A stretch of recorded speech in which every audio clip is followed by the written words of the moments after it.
Shalom, mis amados hermanos. Es un gran privilegio estar aquí con ustedes y poder abrir nuevamente la palabra de Dios. Y hoy tenemos el Salmo 89. Vamos avanzando, gracias a Jesús. Y bueno, vamos a pedirle al Señor su misericordia para comenzar, para que el Señor nos ayude a entender las verdades de este Salmo que nos ayudarán también en nuestra vida a conocer más al Señor. Señor Jesús, estamos delante de ti y te pedimos, por favor, ayúdanos, Señor. Danos tu gracia para estudiar tu palabra, para entender tus verdades, Jesús. Queremos amarte, queremos conocerte más y más. Por eso, Señor, entregamos este momento en tus manos. Sea tu nombre glorificado, Señor. Amén. Entonces, amados, vamos a ir al Salmo 89, que es un masquil de Etán Ezraíta. ¿Y quién era este salmista? Pues podemos encontrar en Primera de Reyes 4:31, donde se trata de este hombre. Dice: Salomón fue más sabio que todos los hombres, más que Etán Ezraíta, más que Emán, y bueno, sigue, ¿no? Pues la lista de esos sabios. Entonces podemos entender que era un hombre sabio que vivió en los tiempos de David, el rey David y el rey Salomón. Y pues Dios habla acerca de Salomón, que era más sabio que este hombre, Etán Ezraíta. Y vemos que escribía salmos, porque no por gusto. Este salmo quedó grabado aquí en los libros de las Santas Escrituras, en los salmos. Entonces, amados, ya teniendo una referencia, ¿no?, de este hombre que era una persona justa, era una persona sabia, una persona que conocía al Señor, pues vamos a leer el nombre, el título de este salmo, que es Pacto de Dios con David. Precisamente en Primera de Crónicas 17 y en Segunda de Samuel 7 podemos encontrar cuando Natán vino a David y le habló la palabra de Dios, de que Dios hacía un pacto con David. No vamos a leer esos capítulos, después lo pueden leer en casa. Vamos a comenzar lo que está escrito aquí en este salmo, versículo 1 y 2. Como podemos ver, es un salmo bastante extenso, tiene 52 versículos, pero por porciones estaremos estudiando, los puntos más importantes, bueno, según yo pude entender, amén. Aunque todo es importante en la Biblia. Dice así el versículo 1 y 2. Las misericordias de Jehová cantaré perpetuamente. De generación en generación haré notoria tu fidelidad con mi boca. Porque dije, para siempre será edificada misericordia. En los cielos mismos afirmarás tu verdad. Vamos aquí a detenernos, amados hermanos. Y podemos ver que comienza el salmo con una alabanza a Dios por su misericordia. El salmista dice que cantaré perpetuamente la bondad, la misericordia de Dios. No es solo cantar cuando todo está bien, sino reconocer la misericordia de Dios aún cuando estamos en las malas, aún cuando estamos en problemas. Dice, cantaré perpetuamente. Amén. En todo tiempo cantaré las misericordias del Señor. Matthew Henry, estudiando estos versículos, dice: creemos que cuando estamos en problemas nos tranquilizamos quejándonos, pero hacemos más obteniendo alegría al alabar. Por tanto, que nuestras quejas se conviertan en acciones de gracias. Y pues yo estoy de acuerdo con esta persona, porque tenemos que adorar a Dios, alabar a Dios, reconociendo su misericordia que se renueva cada mañana. Por lo tanto, podemos en medio de las pruebas encontrar fuerzas y alabar a nuestro Dios, porque en medio de la alabanza se mueve su espíritu. Amén. No solo cantaré, dijo Etán, sino que también haré notoria la fidelidad de Dios, o sea, publicaré las obras fieles de Dios. Contaré que la misericordia de Dios siempre será edificada y su verdad se afirmará en los cielos. Aquí vemos que Dios nos llama a reconocer su misericordia que se renueva cada mañana. También que reconozcamos su fidelidad y su verdad. Como dice en 2 de Timoteo 2:13, dice el apóstol Pablo: si fuéramos infieles, Él permanece fiel, Él no puede negarse a sí mismo. O sea, el Señor siempre es fiel, su nombre es fiel. Dice, en su muslo está escrito que Él es Rey de Reyes y es el fiel. Él no puede cambiar. Amén, su fidelidad no cambia, es eterna. Su fidelidad no depende de los hombres, por eso debemos contar su fidelidad. Su nombre es fiel y así permanecerá para siempre. Por eso cantar debemos las fieles misericordias de nuestro Señor Jesús. Amén. Vamos ahora al versículo 3 y 4, que dicen así. Hice pacto con mi escogido, juré a David, mi siervo, diciendo, para siempre confirmaré tu descendencia y edificaré tu trono por todas las generaciones. Selah. Vemos aquí que Etán está citando, está hablando lo que Dios le dijo, le juró, digamos así, a David, haciendo pacto con él. Dios mismo, pues, habló de su pacto con su siervo David, a quien él mismo escogió. Vamos a 2 de Samuel 7:16. Este versículo dice, y será afirmada tu casa, Dios le jura a David, y será afirmada tu casa y tu reino para siempre delante de tu rostro, y tu trono será estable eternamente. Eso fue lo que Dios le dijo a David, y Etán está recordando las palabras de Dios a su siervo David. Estas palabras de Dios eran proféticas. ¿Por qué? Porque hablaban del Mesías, que sería del linaje de David, y su trono será perpetuo. Amén. Los escribas y fariseos precisamente no recibieron a Jesús porque ellos pensaban que el Mesías sería un rey terrenal como lo fue David. Y como David con mano fuerte obtuvo muchas victorias sobre sus enemigos, ellos pensaban que el Mesías, como era el linaje de David, se iba a centrar sobre el trono y iba a, como decir, pues tener victoria, iba a destrozar, a derrotar a todos los enemigos. Y en aquel entonces, cuando vino Jesús, estaba Israel bajo la mano fuerte de Roma. Por eso ellos pensaban que el rey como David vendría y pues destruiría a sus enemigos. Pero Jesús no habló del reino terrenal. Él habló del reino celestial, que sería perpetuamente y para siempre. Y después sí vendrá el Señor del linaje de David, nuestro Señor Jesucristo, el Mesías, y reinará en Jerusalén, así como reinó David, pero reinará perpetuamente y para siempre. Amén, también sobre la tierra. Lamentablemente, el pueblo de Dios, Israel, todavía no ha reconocido que Jesucristo es el Rey de Reyes, que vino por promesa de Dios, por profecías del Señor, del linaje de David. Pero Dios sí fue fiel, ya se dan cuenta. Dios sí fue fiel a lo que le dijo a David, aunque hasta el día de hoy no reconocieron al hijo de David, o sea, a nuestro Mesías. Dios sí confirmó sus palabras.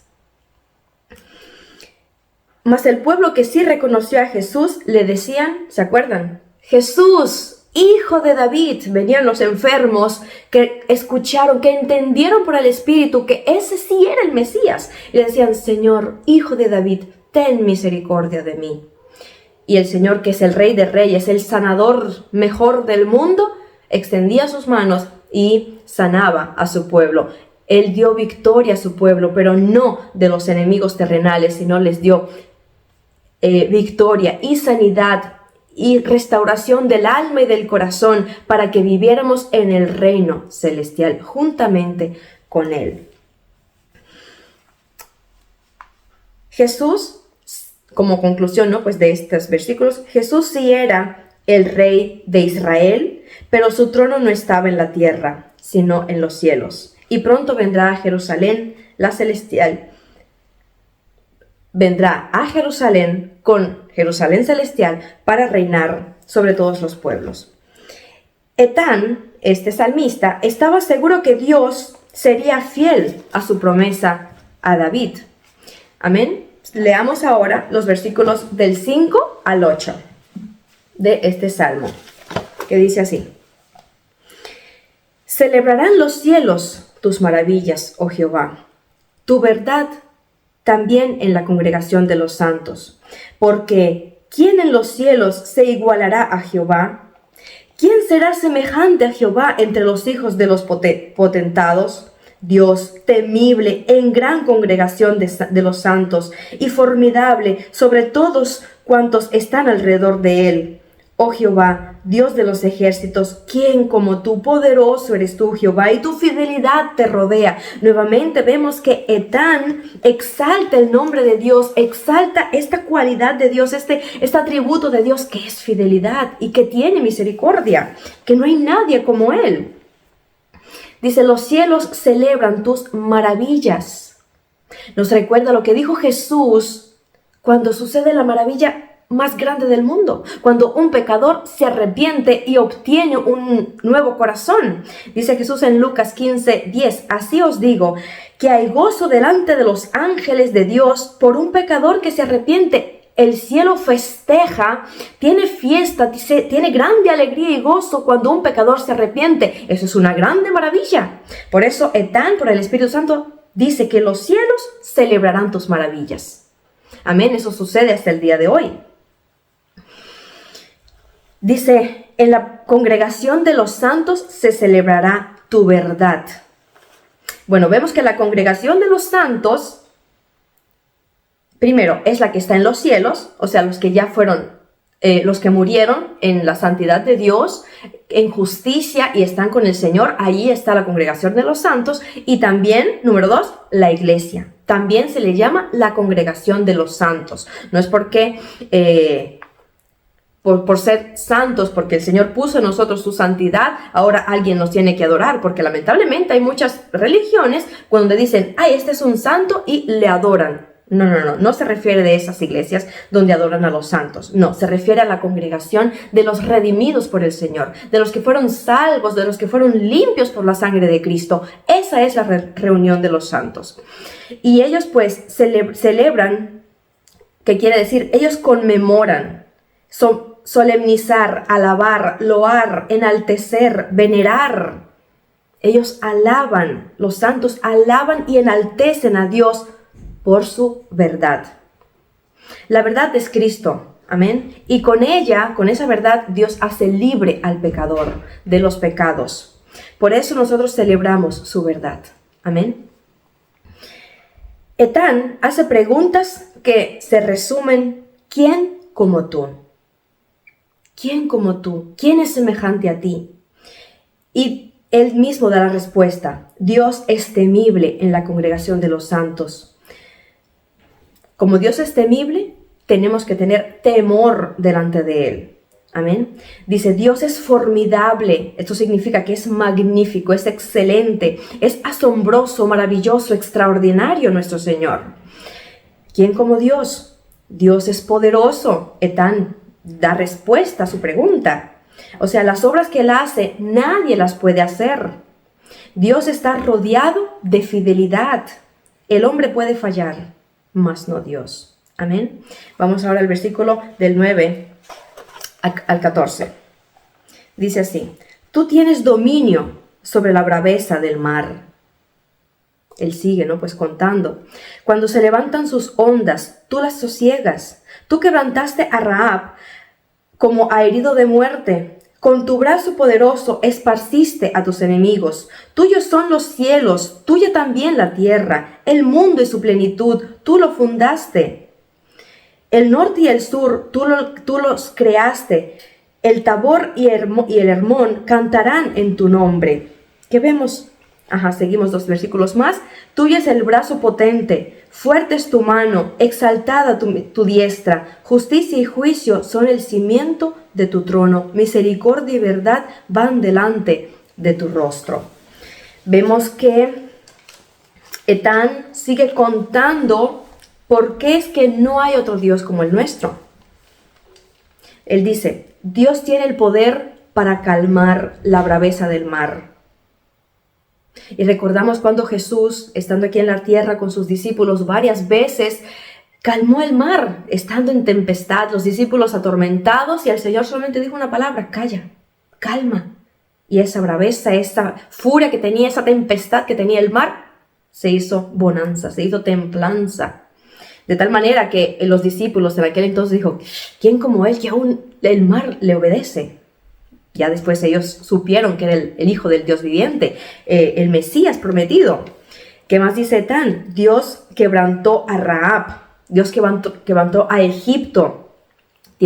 Rahab tiene como el entendimiento que es el Egipto o todas aquellas naciones que se enorgullecían y querían pues esclavizar al pueblo de Israel. Dice, Dios los quebrantó. Si recordamos qué hizo Dios en Egipto, Dios envió 10 tremendas plagas y los quebrantó de una manera tremenda.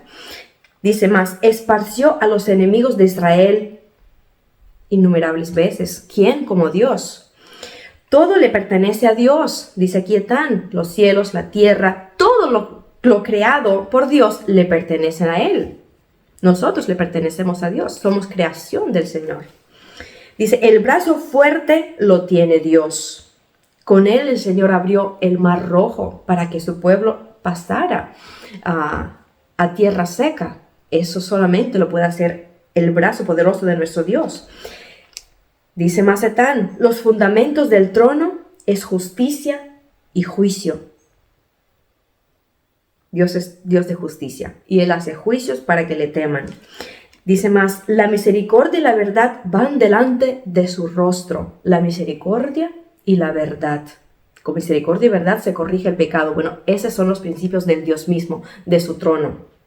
Y como dice en Proverbios 20:28, misericordia y verdad guardan al rey, y con clemencia se sustenta su trono. Amén. No queda duda que el Señor, como Rey de Reyes, da el ejemplo de cómo se deben comportar los reyes de esta tierra.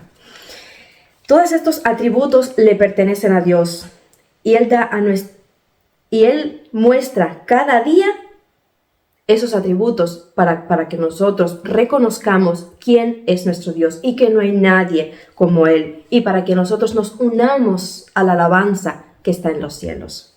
Vamos al versículo 15 al 18. Bienaventurado el pueblo que sabe aclamarte. Andará, oh Jehová, a la luz de tu rostro. En tu nombre se alegrará todo el día. En tu justicia será enaltecido, porque tú eres la gloria de su potencia, y por tu buena voluntad acrecentarás nuestro poder, porque Jehová es nuestro escudo, y nuestro Rey es el Santo de Israel. ¿Ven qué conocimiento tenía Etán de nuestro Dios? Y llama bienaventurado el pueblo que conoce a Dios. Etán sigue contando por qué es que no hay otro Dios, y habla de las bienaventuranzas de quien conoce a ese Dios. Amén. Dice, bienaventurado el pueblo que sabe aclamarte, bienaventurado el varón, la mujer, el niño, el anciano, que sabe aclamar a Dios. ¿Por qué? Porque andará a la luz de tu rostro. La palabra aclamar, para que podamos entender mejor, tiene como sinónimos proclamar, celebrar, dar vivas, regocijarse. Si sabemos regocijarnos ante Dios y proclamar su nombre, disfrutaremos la bendición de andar bajo su luz. Amén. Estando en tinieblas, la persona puede alegrarse por cosas, como decir, terrenales, cosas pasajeras, pero si a la luz de Cristo estamos regocijándonos por haber conocido esa verdad, por haber conocido al Rey de Reyes y Señor de Señores, por haber reconocido a nuestro Salvador, esta alegría llenará nuestras almas porque estaremos bajo la bendición del rostro de Dios. No por gusto, cuando el Señor envió a los levitas, a los sacerdotes que oraran y bendijeran al pueblo, les decía, el Señor te bendiga y te guarde, haga resplandecer su rostro sobre ti. Eso que significa que el estar bajo el rostro de Dios es la bendición perfecta en la cual podemos estar. Y estaremos ahí si aprendemos a regocijarnos, a clamar a nuestro Dios. Amén. Y pues como dice en el Salmo 36:9, porque en ti hay manantial de vida. Eso es una de las cosas que más nos debe animar, exhortar para alabar a Dios. Él es el manantial de vida y Él nos dio esa vida. Y dice, en tu luz veremos luz. Precisamente David fue el que escribió estas palabras. En tu luz veremos luz. Por eso es una gran bendición andar a la luz de Cristo. No solamente andarán en tu luz, dice aquí Etán, sino que se alegrarán en tu nombre y será enaltecido en tu justicia. Esa persona será enaltecida en la justicia de Dios. Dios es justo y fiel para engrandecer a su pueblo de entre las otras naciones y para darles alegría al corazón. Dice Etán, por tu buena voluntad acrecentarás nuestro poder, porque Dios es nuestro escudo y la gloria de nuestro poder. Ese escudo, o sea, es Dios que protege, el que aumenta nuestras fuerzas. Amén. Podemos ser muy débiles, pero en nuestra debilidad Dios se glorifica, Dios se manifiesta y nos da poder. Dice la palabra, diga el débil, fuerte soy.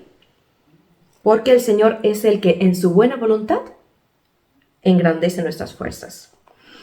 Cuando Dios dispone bendecir a su pueblo, nada ni nadie podrá enfrentarlo. Amén. Como el mismo David decía en el Salmo 18, 34 y 35, quien adiestra mis manos para la batalla, para entesar con mis brazos el arco de bronce, o sea, para estirar el arco de bronce y quebrantarlo. Y dice, me diste asimismo el escudo de tu salvación, tu diestra me sustentó y tu benignidad me ha engrandecido. David, que conocía bien a su Dios, el Señor constantemente engrandecía su poder. Amén. Y aunque Salomón nunca estuvo en guerra, ¿cómo decir, no? Pues terrenal con ninguno de los pueblos, Dios lo engrandecía constantemente, engrandecía el poder del pueblo de Israel en los tiempos del rey Salomón, y hubo paz en todos los 40 años que él estaba reinando, porque cuando Dios dispone bendecir, no hay nadie pues que pueda detener la bendición de Dios.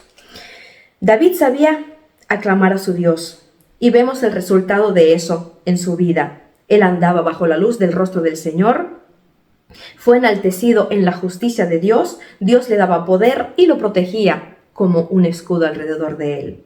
Ese es el resultado de aclamar a Dios, de bendecir el nombre del Señor. Amén. Dice aquí Etán, nuestro rey es el santo de Israel. Es la bendición más grande que puede experimentar un pueblo, que su rey sea Dios. En este caso nosotros somos más privilegiados porque hemos creído en aquel a quien Dios ha enviado, que es el rey que vendrá a reinar por los siglos de los siglos. Amén. Entonces, amados, iremos ahora al pasaje más grande. Vamos a leer ahora desde el versículo 19 hasta el 37. Y bueno, ya después nos detendremos poco a poco para ver estos versículos. Leamos. Entonces, Etán dice, hablaste en visión a tu santo y dijiste, he puesto el socorro sobre uno que es poderoso, he exaltado a un escogido de mi pueblo, hallé a David, mi siervo, lo ungí con mi santa unción. Mi mano está siempre con él, mi brazo también lo fortalecerá. No lo sorprenderá el enemigo, ni hijo de iniquidad lo quebrantará, sino que quebrantaré delante de él a sus enemigos e heriré a los que le aborrecen. Mi verdad y mi misericordia estarán con él, y mi nombre será exaltado su poder. En mi nombre será exaltado su poder. Asimismo, pondré su mano sobre el mar y sobre los ríos su diestra. Él me clamará, mi Padre eres tú, mi Dios y la roca de mi salvación. Yo también le pondré por primogénito, el más excelso de los reyes de la tierra. Para siempre le conservaré mi misericordia y mi pacto será firme con él. Pondré su descendencia para siempre y su trono como los días de los cielos. Vamos a detenernos aquí. Después seguimos desde el 30 hasta el 37. ¿Qué vemos aquí? Cómo Dios mismo habla acerca de David. Cómo Dios escogió a su siervo David. Sin duda David fue escogido por Dios. Amén. Dios lo buscó. Dios lo ungió con la santa unción por medio de Samuel, su profeta. La mano de Dios siempre estuvo sobre este siervo. y su brazo le fortalecía. Amén. En la vida de David vimos cómo la palabra de Dios se cumplió. Dios quebrantó a sus enemigos delante de su siervo, a Saúl, a Absalón. Vemos cómo Dios quitó a Ahitofel y a todos los que se trataban de levantar contra David, Dios los destruía. Porque Él prometió, dice, es mi siervo y mi mano estará con él. Dice, mi verdad y mi misericordia estarán con él. Que nos recuerda las palabras que David le escribió a Dios en el Salmo 23, versículo 7. Ciertamente, el bien y la misericordia me seguirán todos los días de mi vida, y en la casa de Jehová moraré por largos días. David sabía la misericordia de Dios para con su vida, y Dios mismo prometió, mi misericordia y mi verdad estarán sobre él. Dios es fiel a sus palabras, y los siervos de Dios conocen que las palabras de Dios son fieles y se cumplirán en su vida. Amén. Dice Dios acerca de él, él clamará, el siervo clamará, mi Padre eres tú, mi Dios y la roca de mi salvación. Yo le pondré por primogénito en el más excelso de los reyes de la tierra. Ciertamente David fue un rey único sobre toda la tierra. Amén, porque Dios estaba con él, Dios lo ungió, a tal manera que después los siguientes reyes que hubo en Judá y en Israel, él decía, y no hacía como su padre David, no actuó como su padre David, tenía un corazón, pero no como el siervo mío David, o sea, era como que el ejemplo mayor, Dios lo puso sobre todos en la tierra, sobre todos los reyes en la tierra. Y ciertamente vemos también que David en sus salmos llamaba a Dios, tú eres mi Dios. Un ejemplo, en el Salmo 36:9, no me desampares, oh Jehová, Dios mío, no te alejes de mí. O sea, vemos que David en sus salmos llamaba a Dios, Dios mío. Yo le pertenezco a Dios, Dios me pertenece a mí. Dios mío. También clamaba David, la roca de mi salvación, en diferentes palabras, pero él tenía ese sentido, la roca de mi salvación. Un ejemplo en el Salmo 18:2, Jehová roca mí, castillo mío y mi libertador, Dios mío, fortaleza mía, en él confiaré, mi escudo y la fuerza de mi salvación, mi alto refugio. Pero si han leído detenidamente, con mucha atención los salmos, se darán cuenta que David nunca le dijo a Dios, mi Padre eres tú. Pero en el Salmo 27:10, él hace referencia que aunque mi padre y mi madre me dejaren, con todo el Señor me recogerá. Con todo Jehová me recogerá. O sea, él, como que decir, el Señor me adoptará, será mi padre. No lo dijo, como decir, concretamente, pero sí da a entender que Dios es su padre. Pero ahora veremos, ¿quién llamó a Dios Padre? El Señor Jesucristo. Por eso vemos aquí que este salmo es profético y nos habla de Jesús, del Rey que es sobre todos los reyes, de aquel que también fue escogido por Dios mismo para salvación de toda la humanidad, que le llamará, dice, me llamará Padre mío, escudo de mi salvación y roca mía. Pues verdaderamente Jesús, el unigénito Hijo de Dios, decía, Padre, yo te doy gracias. Enseñó a orar a sus discípulos, Padre nuestro que estás en los cielos. Por eso, amados hermanos, vemos que Jesús, que es el linaje de David, cumplió estas palabras proféticas del Salmo 89. Y Dios puso por primogénito, dice, y lo puso por primogénito entre los hermanos. Ciertamente David no era el primogénito, era después de los 7 hijos, el octavo, pero Dios lo escogió como primogénito. Él tuvo la bendición de la primogenitura porque Dios lo escogió. Mas Jesús, siendo el unigénito hijo, vino a ser primogénito de entre los muertos para todos nosotros como hermanos de Cristo. Dice pues en Colosenses 1:18, Él es la cabeza del cuerpo que es la iglesia, que Él es el principio, el primogénito de entre los muertos, para que en todo tenga preeminencia. O sea, para que el lugar de Cristo siempre sea el primero. Él fue el primero en resucitar de los muertos, para darnos esperanza que nosotros también resucitaremos juntamente con Él. Por eso vemos que sí, Dios verdaderamente lo puso por primogénito. No solamente a David, sino también a su descendiente, al prometido Mesías. Y como vemos, Él es el más excelso de los reyes de la tierra.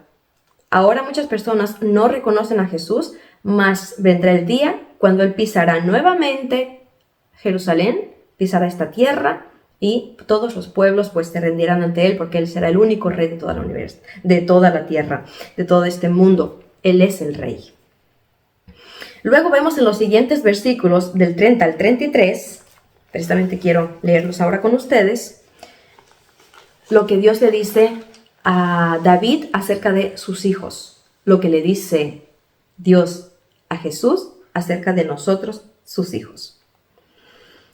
Si dejaren sus hijos mi ley y no anduvieren en mis juicios, si profanaren mis estatutos y no guardaren mis mandamientos, entonces castigaré con vara su rebelión y con azotes sus iniquidades. Mas no quitaré de él mi misericordia, ni falsearé mi verdad. No olvidaré mi pacto, ni mudaré lo que ha salido de mis labios. Una vez he jurado por mi santidad, vamos a leer hasta el 37, una vez he jurado por mi santidad que no mentiré a David, y su descendencia será para siempre, y su trono como el sol delante de mí, como la luna será firme para siempre, y como un testigo fiel en el cielo, Selah. ¿Qué Dios está hablando aquí? Que si sus hijos son fieles, heredarán, pero si no son fieles, serán castigados. Dios habla a los hijos de David que serían castigados con vara por su rebelión y con azotes por su iniquidad. Nosotros, como hijos de Dios, asimismo somos disciplinados. Amén. Porque el Padre, a quien ama, corrige. Si no somos castigados, entonces no somos hijos, como dice en Hebreos 12:8. Pero si se os deja sin disciplina, de lo cual todos han sido participantes, entonces sois bastardos y no hijos. Por eso, gracias a Dios, cuando Dios castiga a sus hijos. Cuando enseguida que ve que hemos hecho algo, que traspasamos la conciencia, algo que no le agradó a Dios, enseguida el Señor nos da un barazo para que redargullamos, nos amonesta, nos habla, no nos deja en pecado, porque no es la voluntad de Dios que andemos en pecado. Él nos corrige por amor a su Hijo, por amor a nuestro Rey, por amor a la sangre derramada allá en la cruz. Dios no puede dejar sin castigo a aquel que fue limpio por el Señor, aquel que es hijo de Dios.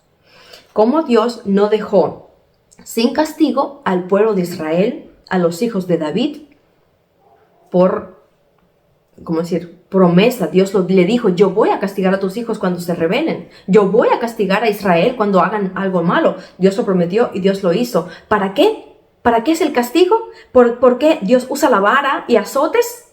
Para que volvamos a Él. Así pues, el pueblo de Dios, 1000 veces cuando iban tras ídolos, Dios los castigaba y ellos reconocían y nuevamente clamaban a Dios. Bueno, así es en nuestras vidas. No significa que vamos a estar pecando deliberadamente. Bueno, Dios me va a castigar y me va a perdonar. No, eso significa que si por algún descuido decimos algo o pensamos algo o respondimos de una manera sin pensar o hicimos algo que no le agradó al Señor, enseguida el Señor nos redarguye, la conciencia nos habla, el Espíritu Santo nos dice, en la palabra dice que no está bien lo que estás haciendo, nos amonesta. Viene una hermana, viene un hermano, viene el pastor, viene un siervo de Dios y nos amonesta, nos habla, nos exhorta y nos dice: repara tu camino. Y vemos el castigo del Señor a través de eso, la disciplina del Señor, y eso significa que somos hijos. Si Dios no nos castiga, es que somos bastardos, o sea, no le pertenecemos a Dios. Dios dijo, no me olvidaré de mi pacto, dice él, ¿no? Dice, no mentiré yo a David. Su descendencia será para siempre y su trono como el sol delante de mí. Un estudioso, Clark, dice así, su trono como el sol, espléndido y glorioso, distribuyendo luz, calor, vida, salvación a toda la humanidad. ¿De quién se está hablando? Del Hijo de Dios. Claro que del Rey de Reyes, de nuestro Señor Jesucristo. Sobre este trono precisamente está Jesús. En él fueron cumplidas las promesas que Dios le dio a David. Etán, sabiendo este pacto, conociendo este pacto, glorifica, bendice a Dios, dice, cantaré por las maravillas. Pero ahora en los siguientes versículos veremos como que un grito, un clamor, una desesperación. Vamos a leer. Versículo 38 al 45. Dice así. Mas tú desechaste y menospreciaste a tu ungido. Te has airado con él. Rompiste el pacto de tu siervo, has profanado su corona hasta la tierra, aportillaste todos sus vallados, has destruido sus fortalezas, lo saquean todos los que pasan por el camino, es oprobio a sus vecinos, has exaltado la diestra de sus enemigos, has alegrado a todos sus adversarios, embotaste asimismo el filo de tu espada y no lo levantaste en la batalla. Hiciste cesar su gloria y echaste su trono por tierra. Has cortado los días de su juventud, le has cubierto de afrenta. Selah. Vamos a detenernos aquí. Etán, en medio de aquel que está contando las palabras de Dios que Dios le dio a David, le prometió a David, dice, no mentiré a David, le bendeciré, lo levantaré, haré su trono firme. Y de pronto él dice, nos desechaste. Has desechado a tu siervo. Algo estaba sucediendo en ese periodo de vida de Etán, o en el pueblo de Israel, o en la vida de David, o en la vida de Salomón, que él dijo, Señor, estamos solos. Señor, nos has desechado. Unos versículos antes, el salmista escribe las palabras de Dios. No mudaré lo que ha salido de mis labios. Dios diciéndole a David. Y ahora él dice, rompiste el pacto de tu siervo. ¿Acaso Dios en un momento apareció infiel? ¿Acaso Dios se olvidó de su pacto? ¿Acaso Dios le mintió a David? ¿Por qué es que Etán de pronto hace este grito de desesperación? Nos has dejado, nos has desechado. Echaste a tierra el trono, como quitaste la corona. ¿Qué sucedió? Tal vez ese fue el momento cuando Absalón se rebeló contra David y David tuvo que huir delante de su hijo. Dejó a Jerusalén, dice, para que no sea destruida. O tal vez fue en el momento cuando Salomón, en un momento, dejó de adorar a Dios, hizo templos para los dioses de sus esposas y aún peor fue y adoró a esos dioses.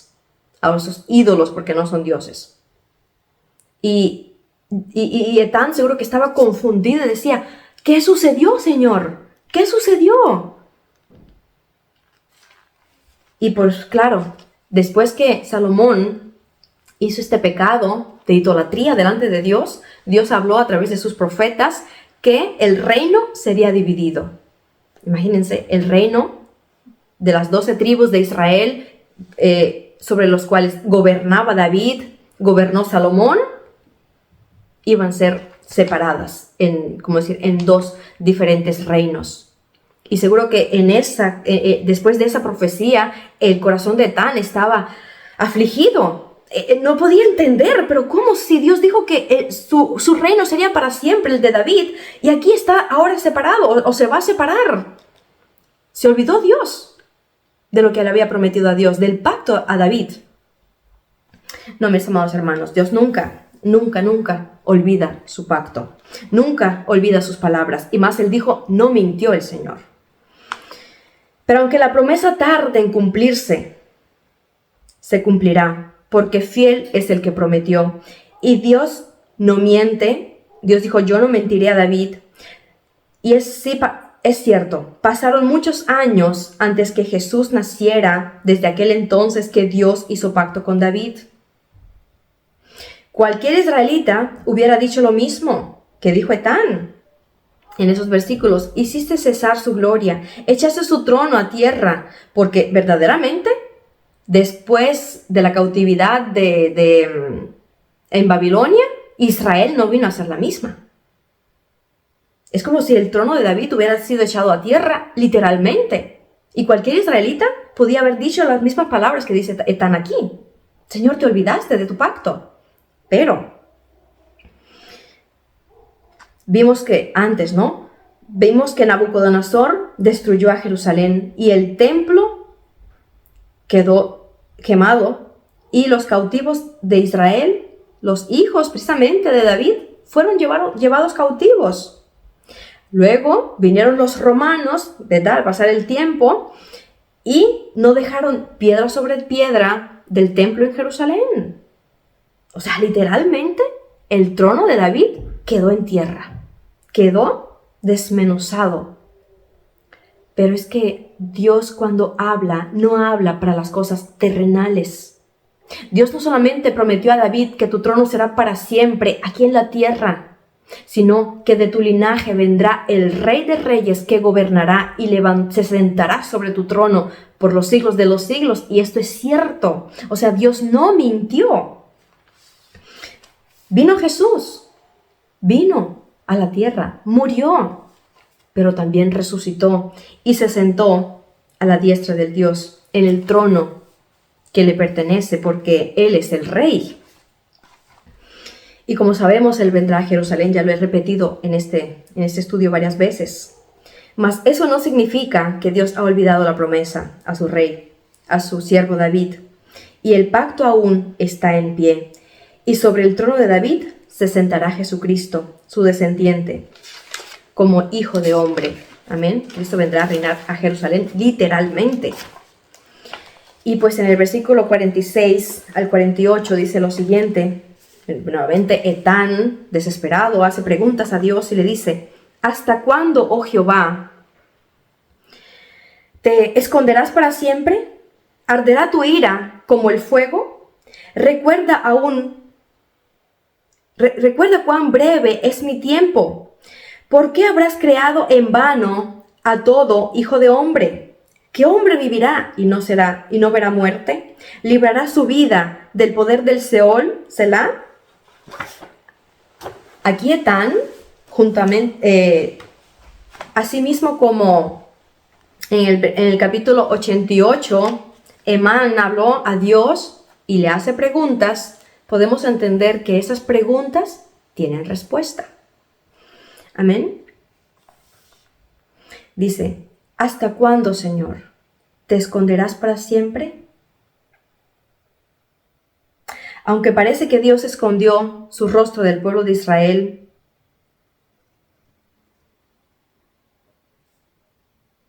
por un largo tiempo, Dios envió a su Hijo Jesucristo.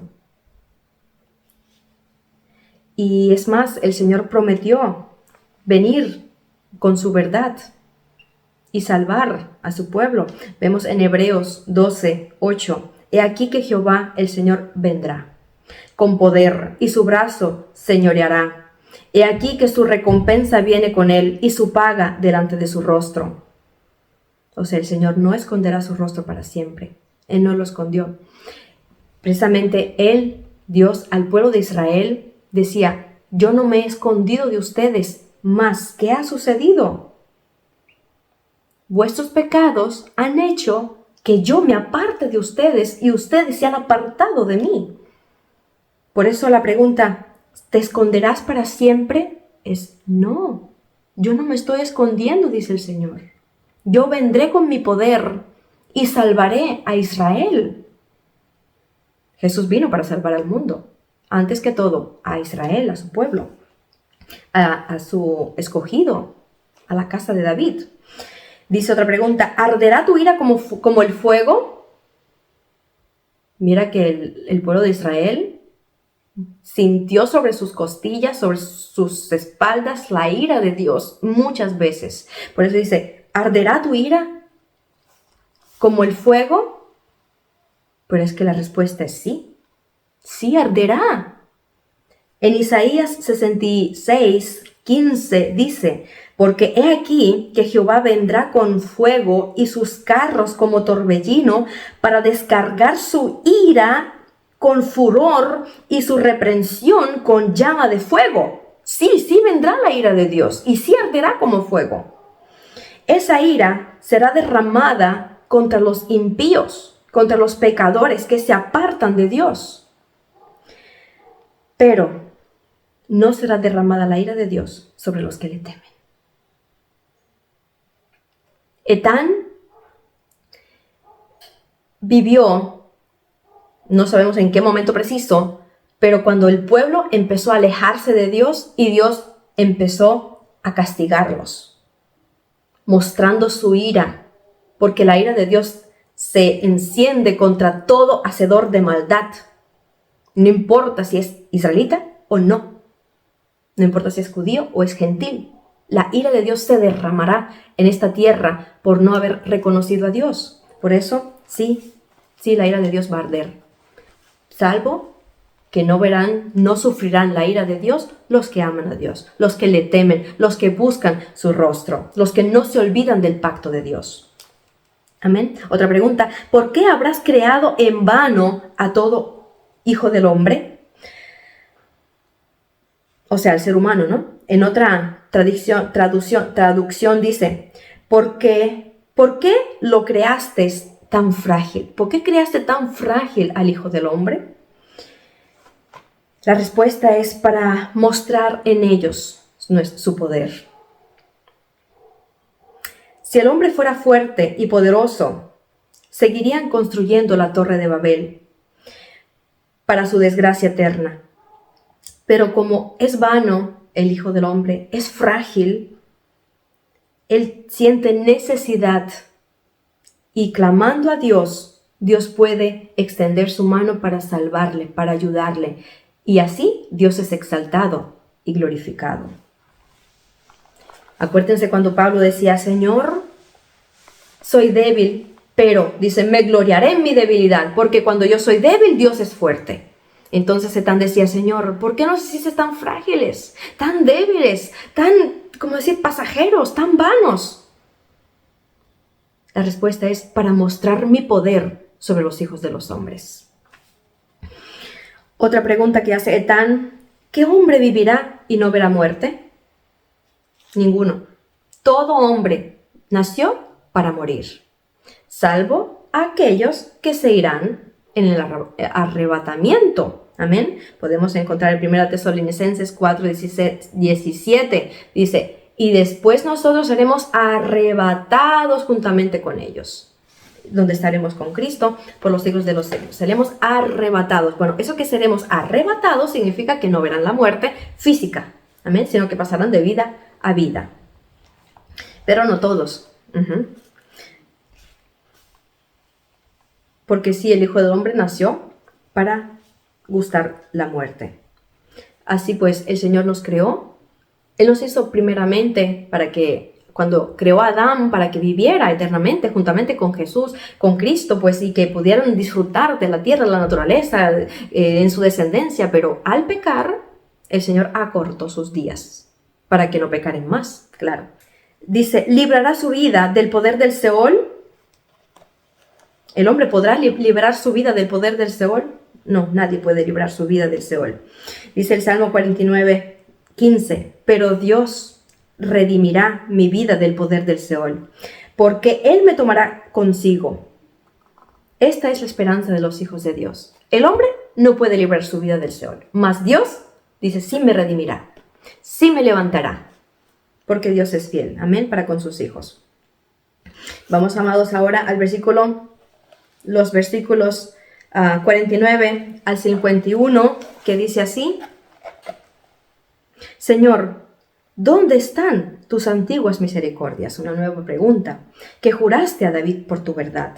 Señor, acuérdate del oprobio de tus siervos, oprobio de muchos pueblos que llevo en mi seno, porque tus enemigos, oh Jehová, han deshonrado porque tus enemigos han deshonrado los pasos de tu ungido. Vamos a detenernos aquí. Etán hace un ruego, una pregunta, un ruego. Le dice al Señor la razón de su ruego. Y pues así tenemos que orar, sabiendo que Dios es el único que nos puede escuchar nuestros ruegos, nuestras peticiones. Etán pide una restauración. Él sabe bien claro, el salmista, que Dios hizo un pacto con David. Que ese pacto será cumplido, que las palabras de Dios se harán realidad. Pero él pide, Señor, ¿dónde están tus antiguas misericordias que juraste a David? Porque a veces los ojos no ven la misericordia de Dios. A veces los ojos no entienden por qué suceden las cosas. Vemos los problemas, mas no vemos la gloria de Dios. Vemos las circunstancias y es difícil entender para qué están sucediendo. Por eso él dice, Señor, ¿dónde están tus maravillas?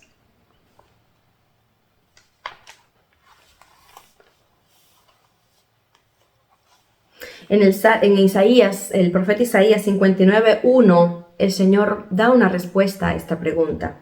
Y dice, he aquí, no se ha cortado la mano de Jehová para salvar. O sea, no se ha cortado la mano de Dios para mostrar su misericordia. No, el problema no está en Dios.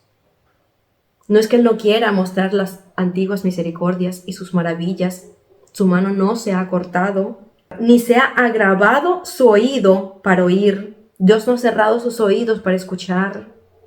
Pero vuestras iniquidades han hecho división entre vosotros y vuestro Dios, y vuestros pecados han hecho ocultar de vosotros su rostro para no oír. ¿Cuál es el problema? El problema está en el hombre.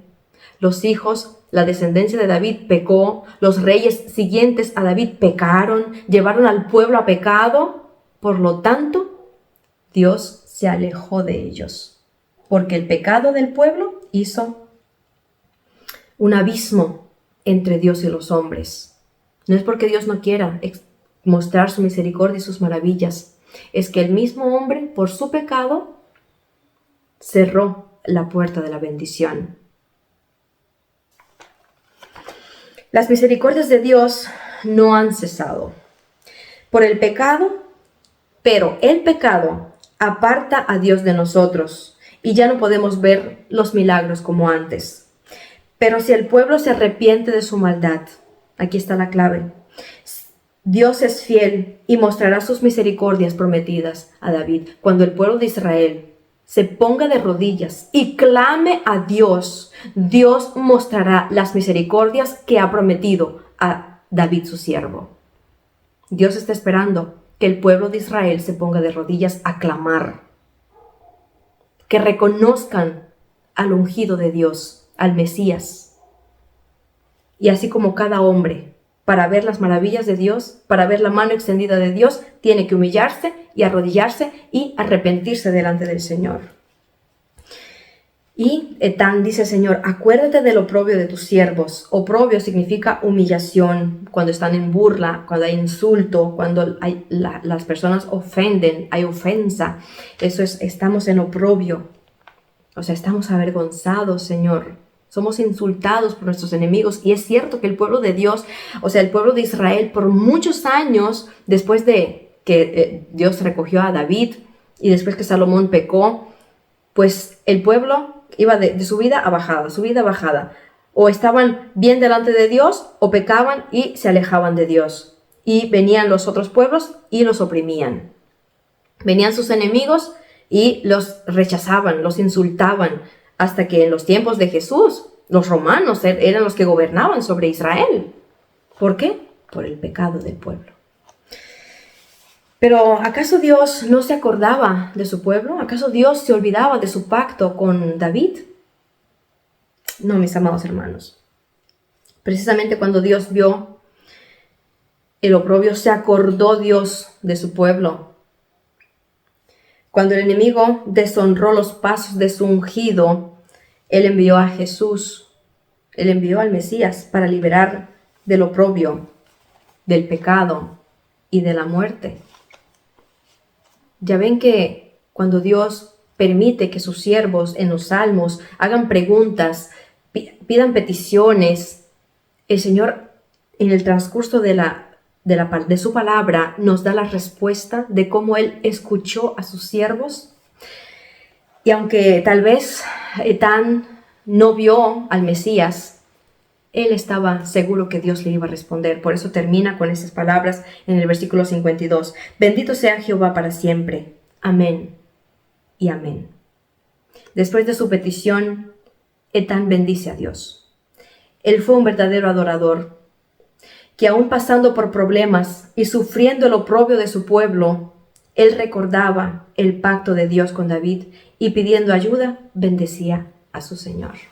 Mis amados hermanos, les agradezco mucho por haber estado aquí conmigo. Espero pues que este salmo les sea de mucha bendición y pues nos vemos la próxima vez, Dios mediante.